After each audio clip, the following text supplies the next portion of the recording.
Investing in the stock market helped the richest 1% gain $6.6 trillion in wealth last year.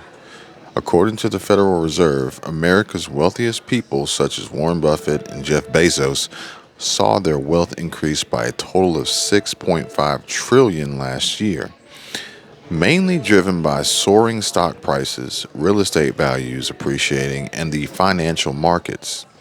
The total wealth of the 1% reached a record $45.9 trillion at the end of the fourth quarter of 2021, and their fortunes increased by more than $12 trillion during the pandemic.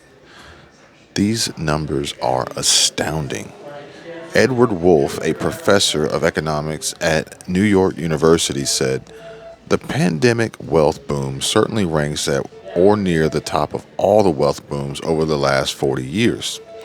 While data shows that the top 1% owned a record 32.3% of the nation's wealth as of the end of 2021, the share of wealth held by the bottom 90% of Americans also saw significant changes. Comprised mostly of the middle class, data shows a decline in wealth or savings accounts values since before the pandemic. The rich are getting richer and the poor are getting poorer. Although the wealth growth at the top has potentially stalled or declined slightly so far this year due to stock declines, the main drivers for the richest Americans last year were stocks and private businesses. Remember, the wealthiest people in America are business owners, and their stocks, real estate, and other financial market investments are their side hustles producing huge amounts of passive income. About $4.3 trillion of the overall gains for the 1% last year, according to the Fed, came from corporate equities and mutual fund shares. The stock portfolios of the top 1% are now worth over $23 trillion, and they own a record 54% of individually held shares, according to the central bank. Despite claims of an introduction of a democratic system or democratic principles in the stock market, with millions of new retail investors opening trading accounts on Robinhood and other platforms, stock ownership in America has actually become more concentrated than before the pandemic. The top 10% owned a record 89% of individually held corporate equities and mutual fund shares at the end of 2021. So, what does this all mean? Well, more wealthy inequality. Soaring stock prices, according to Wolf, NYU professor, have created a feedback cycle for wealth and inequality.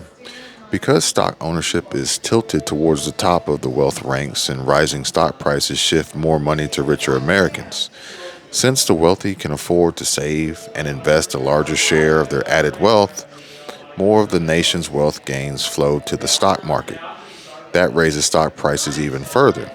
Private businesses have also been a powerful engine of wealth for those at the very top. Remember what I told you about the cash flow quadrant? These are the business owners we are talking about here. The 1% own 57% of private companies, according to the Federal Reserve. The value of private businesses held by the wealthiest increased by 36%, or $2.2 trillion last year. This further proves that small business is really key when you talk about the sources of their wealth. The 1% have also benefited modestly from rising real estate values. Their real estate holdings increased by just under $1 trillion during the pandemic to reach a high of $5.27 trillion. But their share of the nation's real estate actually fell slightly during the pandemic as home prices and home ownership also increased for the rest of the country. Real estate is far more broadly owned than stocks, so the rising in home prices has helped the middle class slightly more than the wealthy. And that's some really good news. Are you a homeowner? Did you see an increase in your wealth as it relates to home values and equity? While the top 1% owned 14% of the nation's real estate at the end of 2021, the bottom 90% of Americans added $2.89 trillion to their wealth last year from real estate alone. And according to NYU professor Wolf, the housing boom has benefited the middle class. If it hadn't been for that, wealth inequality would have grown even more than it did. If you're not investing, if you have not started a private small business ownership, If you're not a homeowner and want to learn more about how you can increase your wealth and improve your family's personal finances, well, click the link below in the description and let's have a chat.